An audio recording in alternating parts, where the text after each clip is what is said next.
actually break down of what that actually means. Yeah, that's great. And I think ultimately it comes down to the worldview that doesn't stack up against itself can't stack up against other opposition. I know we get really rigid views of God sometimes. Maybe God always blesses. If you're a good person, God always blesses you, like the prosperity gospel belief. And then one day, you start to see that maybe you stop being blessed, or maybe somebody you know who's a really great Christian, maybe somebody you really respect, stops being blessed, and you, instead of changing your view of God, you're so you're so stuck in this rigid view that's maybe not correct, that your faith breaks instead. You choose instead not to believe in God. And I think we as Christians commit that a lot of times, and I think that's the big thing I drive out with it. Don't contradict yourself and don't deceive yourself. Right. Don't make yourself believe things that you want to believe. Make yourself believe what's true. Find what's true, and if it's hard, learn how to accept it, especially at your heart level. And I guess the other biggest thing would be, we have all these authorities in our life. We have so many people debating these issues, and how do we even decide who to trust? How do we even know who to listen to in a world where I know personally I definitely get skeptical about the news. I think and it's not a political side. It's just that you watch one and you're skeptical, and you watch the other and you're skeptical. You get one sound bit from a 2-hour speech and they say that summarizes his view. Well, who chose which portion of the show? Who do I believe? We're in a world where there's more information than we've ever had, and I have absolutely no idea of who I can trust. Right.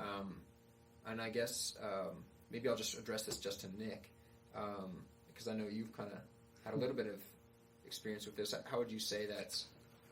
One thing what would you say is the thing you learned through that, and what's the biggest lesson you want to give people for that? Well, in my life, the biggest crutch that I have actually distanced myself with people that I should have trusted instead is the fact that they didn't experience what I experienced. You know what I mean? Like, I went through depression and that stuff, and I distrust anybody that didn't feel that way or haven't experienced that brokenness in their life, which is a terrible way to go about it, because you can obtain wisdom without the experience itself. And I think in the world today, we are so infatuated that just because you're different or you haven't lived in my shoes, you cannot speak to those things. Right. And that's the biggest thing that I think is such a damaging way, because there is so much wisdom in itself from an outsider view. And another thing of who you trust is the fact that they'll state out their biases, and they will give the best case for the opposition. That's who you can trust the most, is the fact that they will stack their evidence so high that it seems almost inconceivable in itself to knock it down. And that's how I know I can trust them, is the fact that they're giving the best case, and I can look up later and say, man, like, that is the best talking points they ever had. They're actually invested in the fact of their opposition and that stuff. And usually how most people attack your opposition is straw man it, to make the weakest argument possible, to make it logically easy to knock down, but you are not representing the heart of the opposition, because there's a lot of things to do with the opposition that you need to address, and you need to acknowledge it sometimes their place in this world, on it, their legitimacy, on their logical arguments, and take it very seriously, because that's how you let it rampantly go about our culture, is to ignore or to strawman it ultimately. Yeah, and I think everybody's going to choose different people, but at the end of the day, you do have to make a certain network of people you trust. I don't know, when we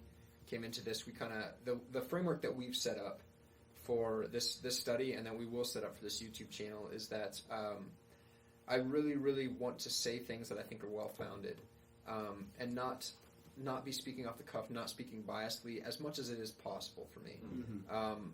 And I know that we all fall short on that specific thing, but I definitely want you guys to call me out, as well as to just continue to be as honest as possible, because I think once you get a taste that somebody might be tricking you, or might be saying something that's not right, you can't listen anymore.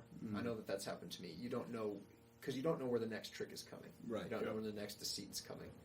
And I guess another thing that brings me up to is just that I think a lot of times because we're not sure about who to trust or what to believe, we leave these doubts kind of festering on our Christian faith. Yeah. What are some of the things that, like, we struggle with, and how do we answer these things, and who can I believe? And of course, Francis Chan, or of course, gotquestions.org is going to say that Christianity is right, but who do I really believe? And I think we have, as Christians, even, sometimes I found myself in this situation where I think that's, I almost find myself trusting the opposition by nature more than my own side. And I don't know why that is, but I guess, what would you say, Nick, is the danger in leaving and not researching those doubts, and maybe not looking into these things? What would you say would be, is it a problem maybe that people don't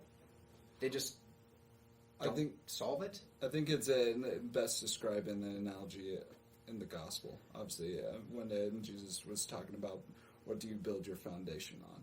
Do you build it on the rock, or do you build it on the sand? I don't think I think it can be expanded upon, whether or not you disagree or agree, is the fact that if you don't research your doubts, you are literally building on the sand, because you are only taking one conclusion. You're only taking one possibility that it can be.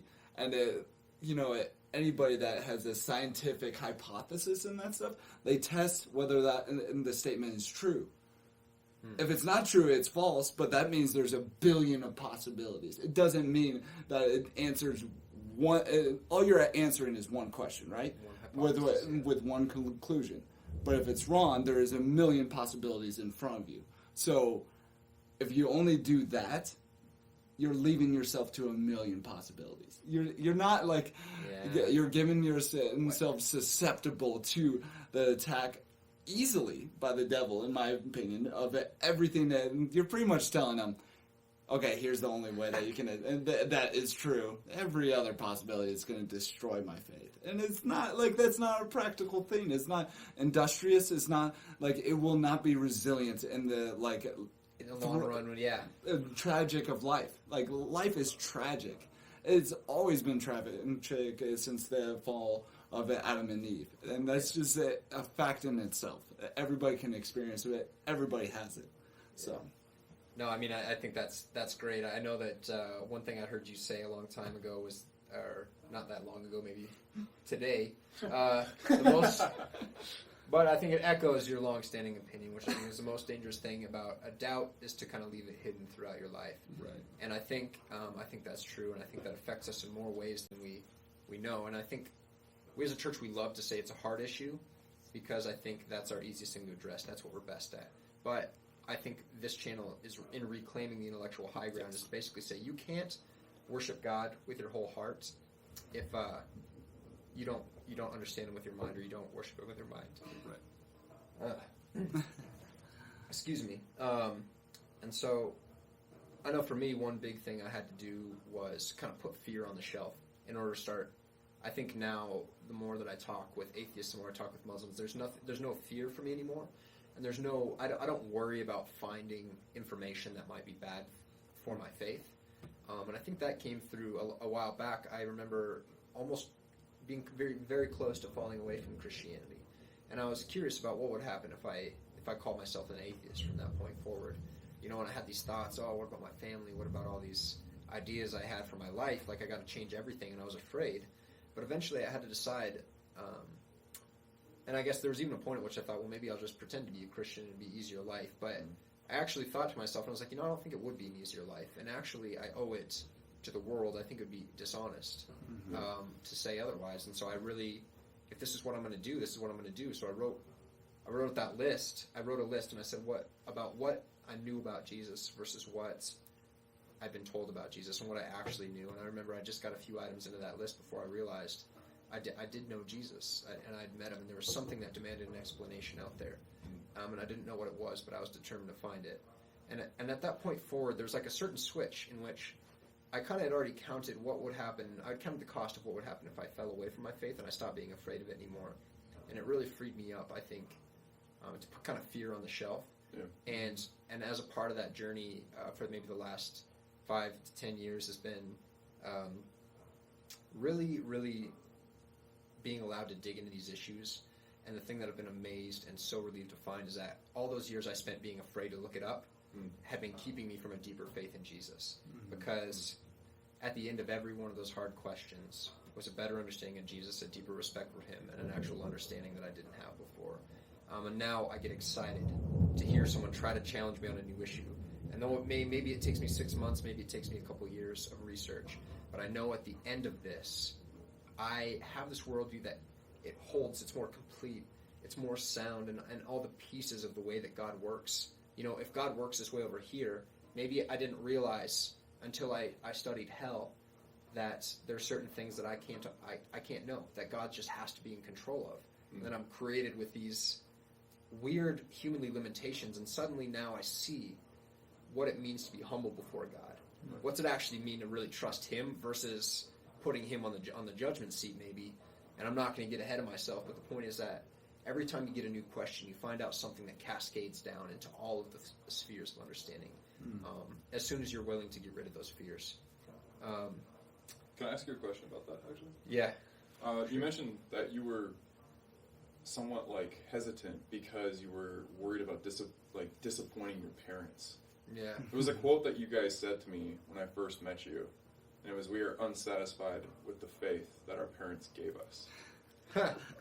Yeah.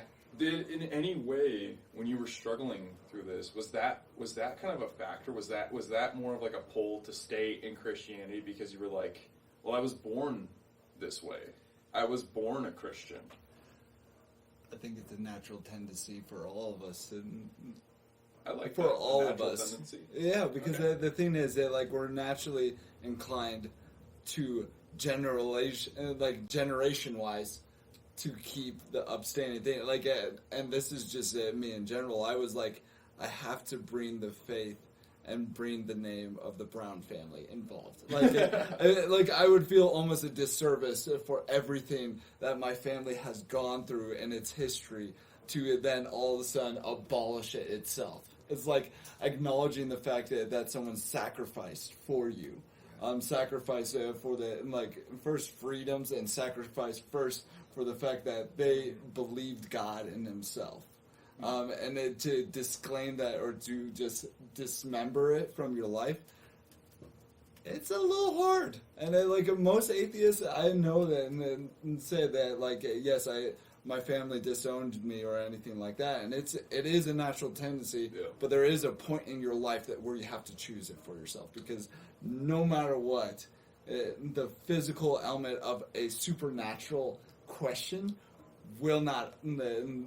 It'll be the supernatural over the physical at some other points. It's not like the physical element will withstand everything, because it won't. It won't in a lot of senses. Yeah.